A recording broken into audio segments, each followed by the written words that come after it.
Mitaraina ireo sivifokotany satria efa enim-bolana izay no tsy nandray ny tampo-karamana izy ireo. Arak'izany dia mitakina nefa ny tompona andraikitra mahefa izay voakasika izany ny efa nefana izay tampo-karamana sivifokotany izay ireo sivifokotany mandrafitra ny 12 fokotany manerana ny renivohitra.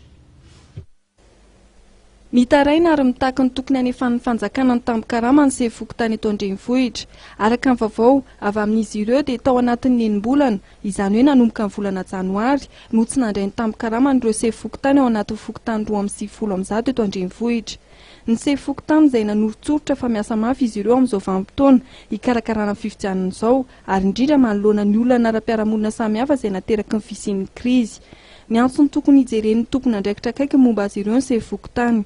Araka ny fanazavana trano dia 4 alina ariary isam-bolana ny tampo-karama ny sivifokotany ary 2 alina ariary kosa ho an'ny lefiny amin'izao fotoana izao ary miandry fanefana ny tampo-karama tao anatin'ny enim-bolana izy ireo. Anisan'ny voaasa tamin'ny lanonam-pankalazana fetim-pirenena 20 jona ny sivifokotany avy eto an-drenivohitra. Nandritra ny lanonam-pankalazana fetim-pirenena omaly-teny Avoloha namoahan'ny sivifokotany tamin'ny mpanao gazety ny fitakiana izy ireo.